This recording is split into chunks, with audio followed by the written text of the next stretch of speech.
언제나 필승! 네, 반갑습니다. 필승입니다. 반갑습니다. 이번에 분석해드릴 기업은 DB손해보험, 그리고 뒤에 이어서 동양생명에 대해서 분석해드리겠습니다.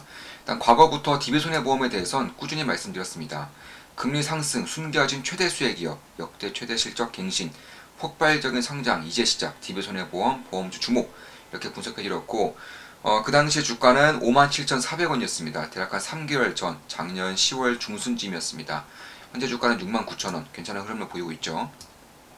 그 이후에도 한 달 전에도 분석해드렸어요. 이 시대에서 가장 안정적인 핵심 성장 기업, 필승 텔레그램 채팅방 내용, 계좌 신고가, 갱신, DB손해보험, 금리 인상, 상승 최대 수혜, 이렇게 분석해드렸었고, 한 달 전에 주가는 61,300원, 현재는 69,000원이니까 한 달 만에 대략 한 15%가량 상승 중에 있습니다. 그리고 또 한 번 분석해드렸습니다. 금리 상승은 지속된다. 고금리, 숨겨진 최대 수혜 기업, 압도적인 성장, DB손해보험, 이렇게 분석해드렸었고, 그 당시 주가는 61,100원, 역시나 한 달 전쯤이었죠. 현재는 69,000원으로 10% 이상의 상승률을 보이고 있습니다. 그리고 한 번 더 분석해드렸어요. 정말 꾸준하게 분석해드렸죠. 한 달 동안 3번 정도를 분석해드린 겁니다. 금리 인하는 당분간 없다. 최대 수혜 기업, 역대급 실적 갱신, DB손해보험, 삼성화재, 현대해상, 메리츠화재, 하나손해보험, 이렇게 손해보험사들 위주로 분석해드렸었고, 그 당시 주가는 64,700원, 현재 69,000원이기 때문에 역시나 멈춤 없이 지속적으로 주가는 상승을 보이고 있습니다. 사실 제가 지금까지 손해보험사들을 좀 위주로 말씀드린 것은 맞아요. 또 이것도 보시면 아무도 관심 없어서 기회가 너무나 크다. 고금리 시대 최대 수혜 기업, 소외주 탑픽, DB손해보험, 금리 상승, 보험섹터 주목, 이렇게 분석해드렸습니다. 대략 66,000원대니까 역시나 멈춤 없이 상승하고 있고, 이때가 이제 배당락이라서 주가가 하락했었죠. 근데 하락한 이후에, 배당락 이후에 다시금 갭을 채우는 그런 모습입니다. 저희도 이때 이제 투자를 진행하고 있었기 때문에 배당금은 당연히 나올 것이고요. 그럼 지금까지 손해보험사에 집중을 하다가 최근 들어서 특히 이제 오늘 같은 경우는 이제 생명보험사들, 특히나 이제 동양생명에 대해서 분석을 해드리고자 합니다. 일단 최근에 주가가 상당히 많이 빠졌어요.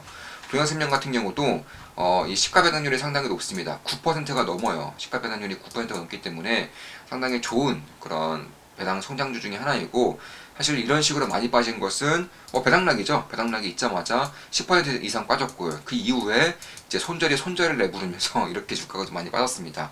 그러니까 지금 시장에 누구나 다 알고 계시겠지만 코스피 코스닥은 현재 수급이 없어요. 유입되는 자금이 거의 전무하다시피 하고 있습니다. 기존에 있었던 자금들끼리 손절하고 신규 매수하고 손절하고 추가 매수하고 매도 매수가 싸우는 곳이지, 신규적으로 유입되는 자금 자체가 없기 때문에 수급이 없는 시장이 지속되고 있습니다.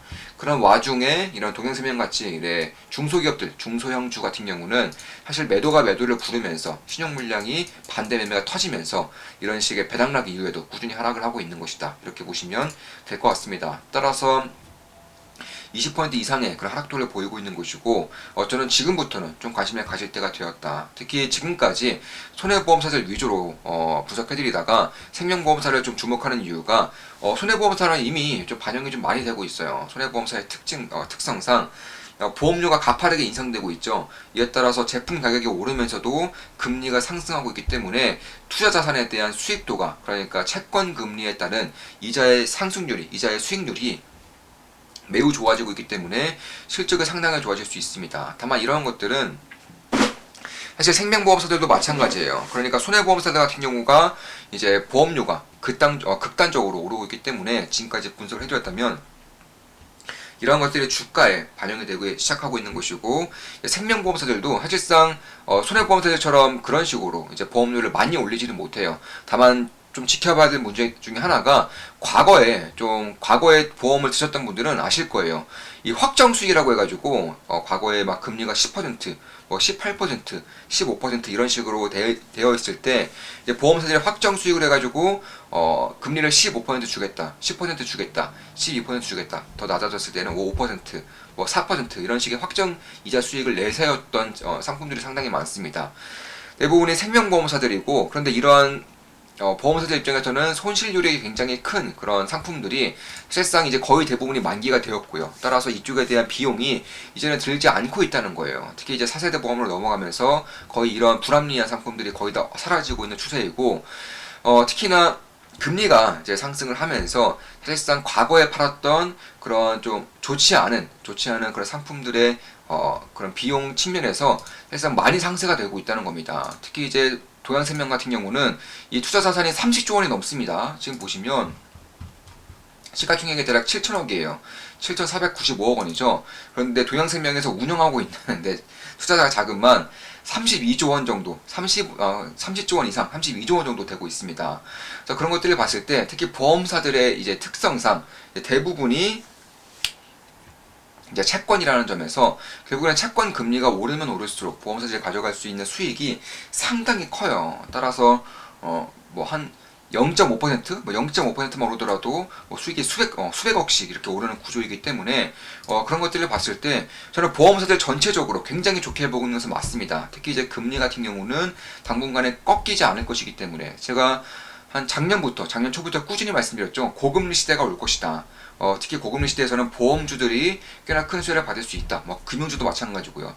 그래서 그런 것들을 봤을 때에도 저는 이 보험사들, 특히 생명보험사들에 좀 주목을 해야 된다고 보고 있는 것이고, 특히 이제 동양생명 같은 경우는 보시면 대주주가 이제 중국 안방보험이죠. 네, 중국 안방보험입니다. 그런데 이 안방보험 측에서 사실상 자산들을 많이 매각하고 있어요. 빠르게 매각하고 있습니다. 뭐 전에 회장이 이제 깜빵에 들어가 있죠. 이런 것들은 제가 그 과거 영상에서 다 분석해 드렸기 때문에 좀 차치하고서라도 결국 이러한 다자보험, 중국의 다자보험, 안방보험 이런 보험사들이 꽤나 좀 자산 매각에 열을 올리고 있는 곳이고, 당연히 동양생명 같은 경우도 대상이 될 수가 있습니다. 특히 지금 보시면 과거에 이제 인수합병이 되었던 그런 뭐 오렌지라이프라던가 혹은 프루덴셜 생명이라던가 이런 이제 보험사들을 보면 보통 PER이 15에서 한 16배 정도 받았습니다. 근데 지금 보시면 동양생명 같은 경우는 현재 7,400억 정도, 그리고 당기순이익이 올해 기준으로 1,100억 정도가 나올 것이고,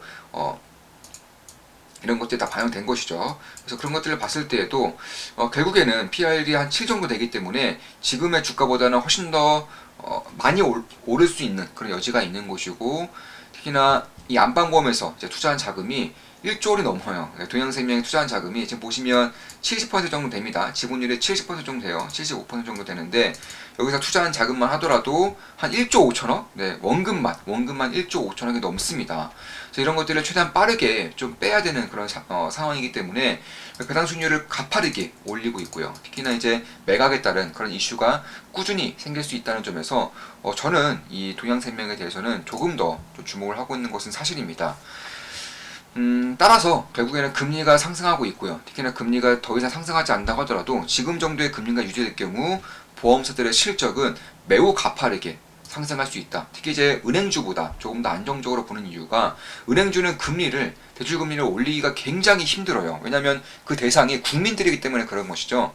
금리를 올리면 올릴수록 특히나 작년까지 굉장히 열풍이 불었던 명끌족들에게는 상당한 피해가 갈 수밖에 없습니다. 그런데 보험사들 같은 경우는 채권에 보통 대부분 투자를 해요. 뭐 국채라던가 회사채 이런 것들에 투자를 하기 때문에 금리가 오르면 족족 실적으로 빼먹을 수 있는 요소가 많은 곳이고, 특히 동양생명은 굉장히 오래된 보험사인 만큼 이쪽에 따른 수혜 정도가 상당히 큰 편입니다.